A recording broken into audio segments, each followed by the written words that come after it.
In the headlines, explosion hits Okene, Kogi State as President Buhari commissions projects.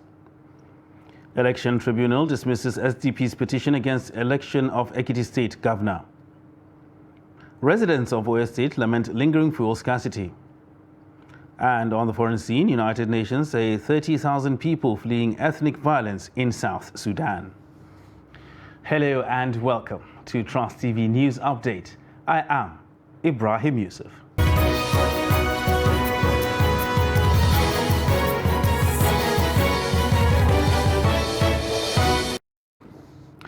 Hello and welcome once again.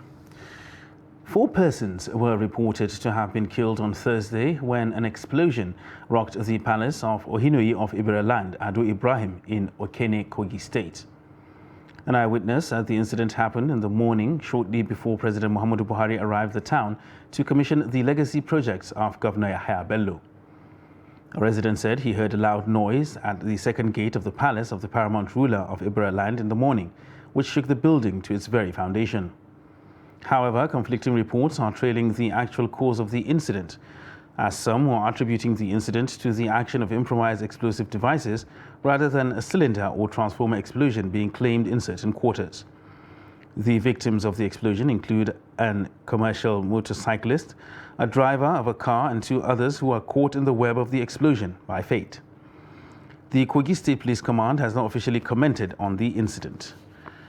Meanwhile, a resident of Okene, Michael Omieza, gives us an update. No tension.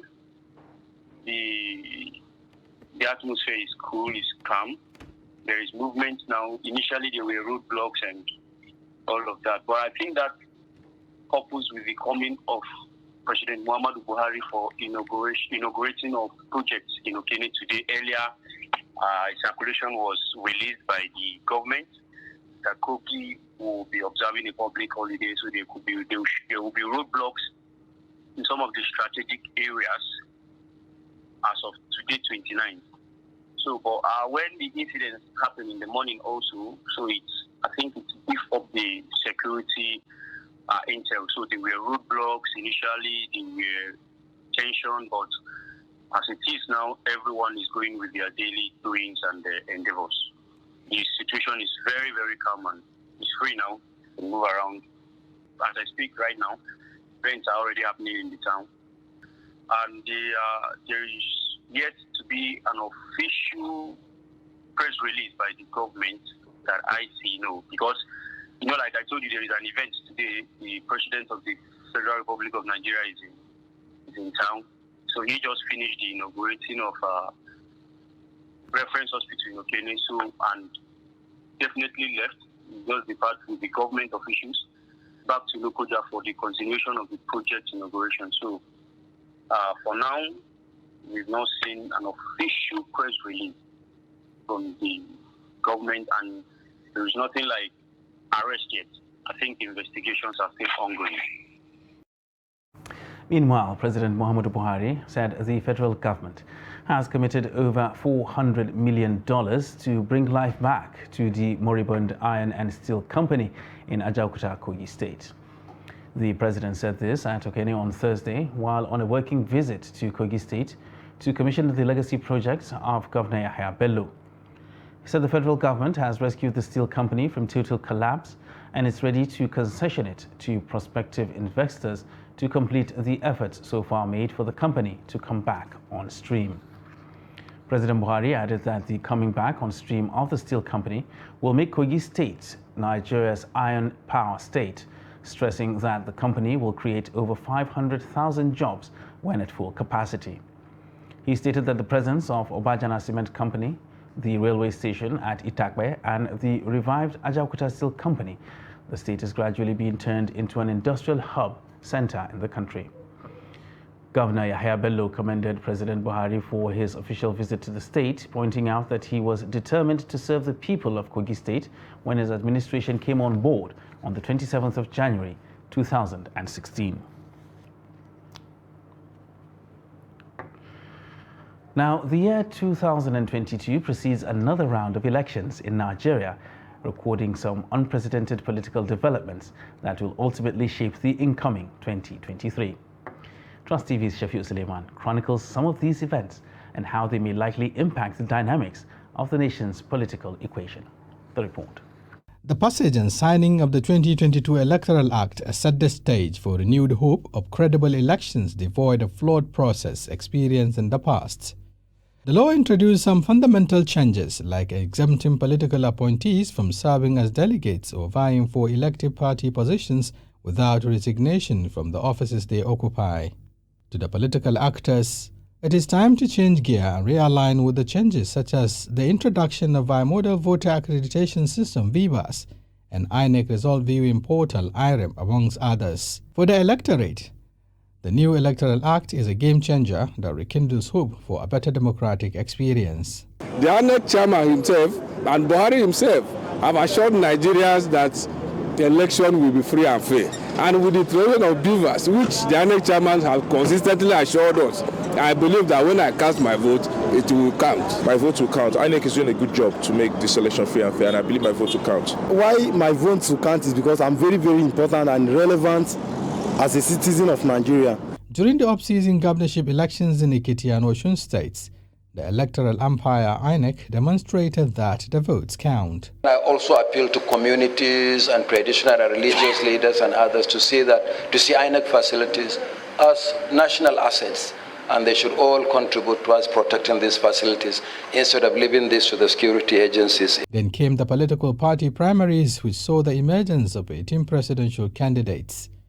While the emergence of Atiku Abubakar generated some acrimonious feelings in the main opposition party PDP, the emergence of Bola Tinubu in the APC left 23 other contenders licking their wounds. APC is not a political party. It's an alliance between CPC and Tinubu's party. It is an alliance. And we have seen how alliances in this country have disappeared overnight. Put me in charge. There will be student loans. 4 years course will be 4 years only. The emergence of former Anambra State Governor Peter Obi as Labour Party presidential candidate after leaving the PDP changed the political equation. Just as the emergence of Rabiu Kwankwaso as NNPP presidential candidate dealt a blow to the party's support base. Trying to say a new Nigeria is possible. We can build a new Nigeria. We can build a new Nigeria where Nigerians are happy, where Nigerians have a means of livelihood and live in their nation, hopefully, that things will get better. The decision of the Central Bank of Nigeria to redesign the currency was a shocker to ambitious politicians. But the Apex Bank insisted that the policy decision is to mop up excess liquidity in the system. The cashless policy started in 2012. Okay, but at almost 3 to 4 occasions, we've had to step down the policy because we felt that there is a need for us to prepare ourselves and deepen our payment system infrastructure in Nigeria. Rising cases of banditry and kidnappings, which largely defined the Buhari administration, received attention after major incidences that almost crippled the security architecture, including attack on Brigade of Guards personnel and President Buhari's advance convoy. Government's response to all this was a pledge to end insecurity by December 2022. The 2023 election will usher in a new government that will inherit these problems, with high expectations to tackle the existential security and socio-economic challenges plaguing the nation. Shafiq Suleiman, Trust TV News, Abuja. And now to Ekiti State, where the State Governorship Election Tribunal, sitting in Ado Ekiti, has upheld the victory of the candidate of the All Progressives Congress, Biodun Oyebanji, in the June governorship election in the state. The three-man tribunal, chaired by Justice Wilfred Bochi, ruled that the allegations of electoral rigging, vote trading and procedural violations raised by the candidate of the Social Democratic Party, Segun Oni, were vague and unspecific. The tribunal equally struck out the request for disqualification of the deputy governorship candidate of the APC for alleged certificate forgery, saying the issue was not brought up within the expected 21-day period legally allowed, and that raising new facts and pleas midway would amount to a breach of injunctions. Oyebanji had polled a total of 187,057 votes to defeat his two closest challengers, Segun Oni of the Social Democratic Party and Bisi Kwalawole of the People's Democratic Party. The SDP emerged in second place with a total of 82,211 votes, while the PDP was third with 67,457 votes.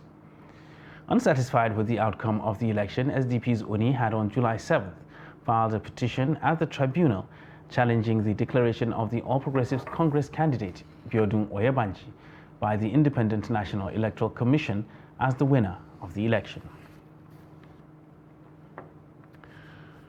And still talking politics, the Campaign Council of Zamfara State Governor Bello Matawalle has warned supporters of the ruling All Progressives Congress to desist from carrying dangerous weapons to campaign venues, as the law will not spare anyone found culpable of the act. Director Publicity of the Campaign Council, Ibrahim Maigandi, gave the warning while briefing journalists in Gusau, the Zamfara state capital, ahead of the flag-off of the governorship campaign in Kauran Namoda local government area of the state. He explained the security agencies and the anti-thuggery committee will checkmate political thugs wielding dangerous weapons at political rallies in the state. The commission is also there. They will be at the venue and even before the venue along the roads so that this thing can be checked. If we see anybody carrying any dangerous weapon, we are going to arrest him, and that weapon will also be seized from him. So we don't encourage that, and that is why Bello Matawalle did as much as he can to ensure that youth are gainfully employed under his government, because that is the best way to discourage it. How many number of SEs and ASSEs and DGs do we have in this state? Can you name them? Uncountable, because we want to get everybody to get something doing. Recently, some employments have been made in the Teacher Service Board, in the Ministry of Health, and recently 30,000 minimum wage has also been paid by the government, so that the living standard of people can be encouraged and can be improved upon. So we are not part of this, we are not encouraging it. And these two agencies, the security agencies and the Thuggery Commission, will be there to checkmate and ensure that nobody carries any dangerous weapon, because we don't promote that in the APC in Zamfara. Now to judicial matters, where a Kano High Court on Thursday sentenced a 29-year-old Sagiru Abdullahi to death by hanging for stabbing his stepmother Zainab Azimi, aged 55, to death. The court had earlier convicted Abdullahi of Kurmawa Quarters, Kano, on a one-count charge of culpable homicide. Presiding Justice Aisha Mahmood held that the prosecution had proven its case beyond reasonable doubt and sentenced the convict to death. Prosecution counsel Tijani Ibrahim had earlier told the court that Abdullahi committed the offense in June 2014 at Kurmawa Quarters, Kano. He said the convict dealt several machete cuts to the victim's head, leading to her death on the day in question. The victim was rushed to Murtala Muhammad Specialist Hospital, Kano, where she was confirmed dead by a doctor. Ibrahim presented 5 witnesses and tendered 6 exhibits to prove his case against Abdullahi, who denied committing the offense. Abdullahi called 4 witnesses in his defense. The trial judge subsequently sentenced the defendant to death by hanging. Now, residents of Ibadan, the Oyo State capital, have lamented the lingering scarcity of petroleum products, which they say is making life unbearable for them. They called on government to urgently address the situation in the interest of the masses. The report. It is nature's gift to Nigerians, but petrol has continued to be out of the reach of many.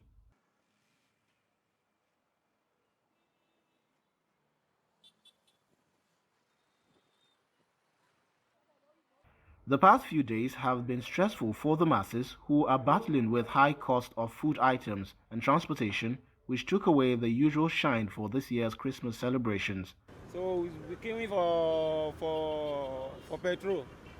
So to have fuel is not an easy work at all. My message to government is to amend all this. If we are going like this, it's like this country will just crash one day. During the UNITAD, we are not supposed to experience this type of thing. It's killing. You know, things are gone up. The petrol, I bought petrol 250, and I bought petrol 250, and it was too much for me. Fuel scarcity continues to bite as the product now sells for between 250 to as high as 400 naira per litre. This is not going down well with these Nigerians who want urgent steps taken to arrest the situation. The message is very simple. This thing can be done. We have several refineries. None of them is working. So I think it's better they fix our refinery so that we don't have to import fuel. Most of the time indoors, you know, I spent most of the time indoors. I was just coming from work and I just, so I mean, the queue wasn't that long, so I decided to join. Most filling stations outside the Ibadan metropolis are under lock and key. The situation in the city center is, however, not any different, as only a few major marketers sell at the official price. Like 1.5 hours. Like 1.5 hours. I think Bovas is the only filling station in the country, as far as I know, in this southwest, that has been very lenient with the situation here. Unbelievable that a country that is blessed like this, look at people suffering, wasting quality time here, queuing for fuel. The new year is only a few days away, and Nigerians here are demanding that government puts a stop to the lingering scarcity of petrol in order to make life easier for them as they welcome 2023. Stay with us on Trust TV News Update. Still ahead. We'll tell you why women should occupy more political offices. Details of this and more after the break. Stay with us.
Trust TV, documenting the Nigerian story.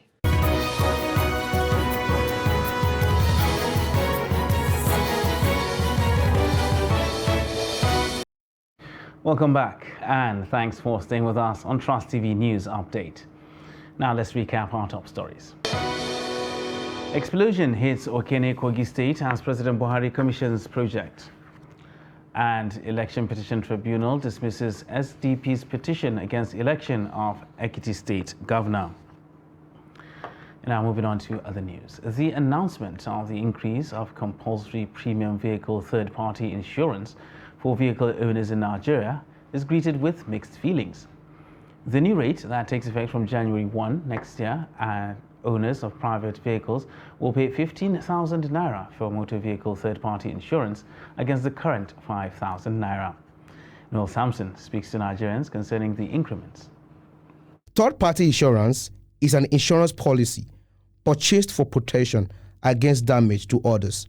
It basically makes sure vehicle owners are covered in the event someone else files a claim against them because of an accident or damage to the vehicle when driving. The issue is, do people really know about it, and does it even work in Nigeria? It doesn't work. That's just the basic. It doesn't work, and I don't think anybody, if you can do the statistic, you can do the analysis, you can put out a survey and ask people how many people have been able to claim their insurance benefits through the third-party insurance. Believe me, you get less than the 1%. what they are aware of is the one they used to collect from VIO, road safety, police.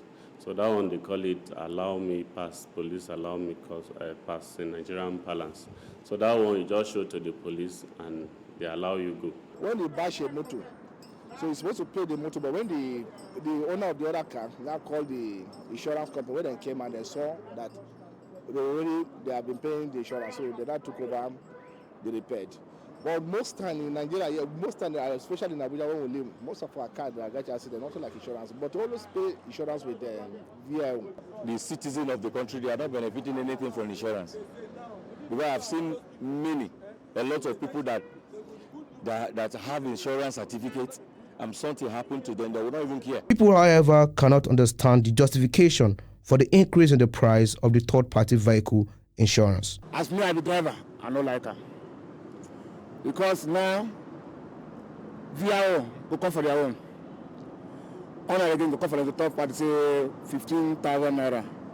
That 15,000 naira will not like her. Ask somebody for 5,000 now. Let him give you 5,000. He will give you date. Everything is hard. Every door closed. And you are telling moving the insurance from 5,000 to 15,000. Then you are telling somebody to go and steal. That means from 5,000 to 15,000, I think it will be very difficult for so many of them. No, the increment is actually okay. For third party, it's 15,000 naira. But you have to look at the timing. This is something that they announced through their director of public strategy, I think on the 22nd of December. That's like 3 days to the Christmas, while people are busy struggling on how to get money to celebrate the season. You now increase it, not by 10%, not by 20%, by 200%. So I think the timing is totally wrong. Despite different reactions concerning the price, majority of Nigerians appeal to the government to consider reducing the new rates. Noel Samson, Trust TV News, Abuja.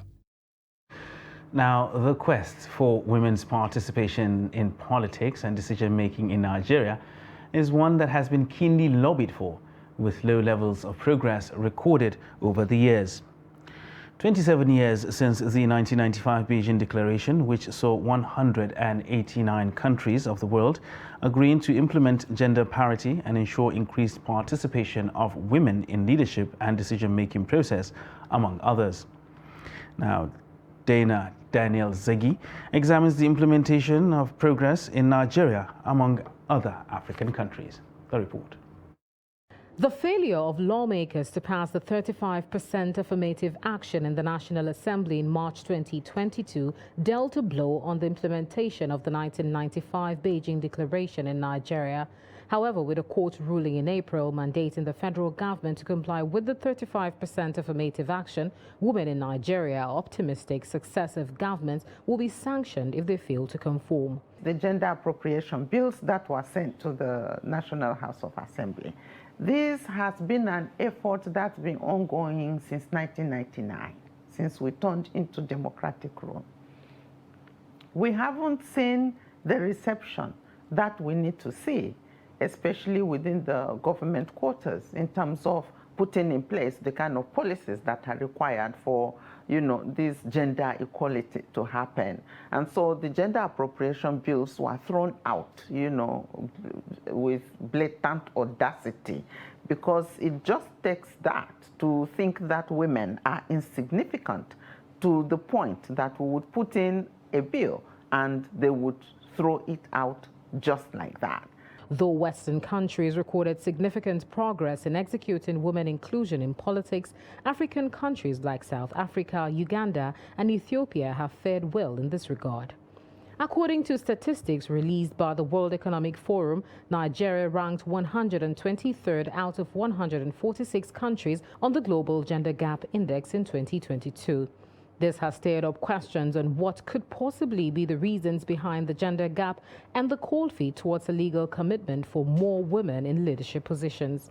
Culture has been identified as one of the limiting factors, and religious dispositions have also been linked to gender gaps at different levels of society. However, this perception does not negate the potentials of women in politics and leadership. Leadership researchers based on data have given facts to determine positive gender differences in leadership effectiveness worldwide.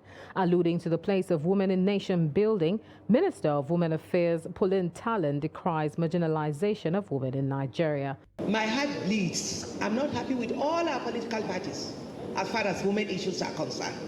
Our political parties, all of them, are not fair to women. It's not that we don't have qualified women to contest, but along the way, you know, everything takes place within the party structure. If you are not within the party structure in the party secretariat, you will be phased out. The determination of Nigerian women to obtain a fair chance in national decision-making says it all. And if the bargain is just for 35% place on the leadership table, what then has become of the federal character principle and human rights when a section of population feels disregarded? And now for a look at the foreign scene, where the United Nations Emergency Response Agency on Thursday said armed raids in the region of South Sudan plagued by ethnic clashes have forced around 30,000 civilians to flee their homes as international partners demanded an end to the violence. The violence followed clashes last month in South Sudan's far north that uprooted thousands in the Upper Nile state. The UN humanitarian coordinator in South Sudan, Sarah Beslow Nyati, said people have suffered enough. Civilians, especially those most vulnerable, women, children, the elderly and disabled, bear the brunt of this prolonged crisis. Some 5,000 people have sought shelter in Pibo town, OCHA said, adding that the humanitarian response was severely stretched. And that wraps up Trust TV News Update for this hour. For more news, you can subscribe and follow us across all our social media platforms. I am Ibrahim Yusuf. Thanks for watching.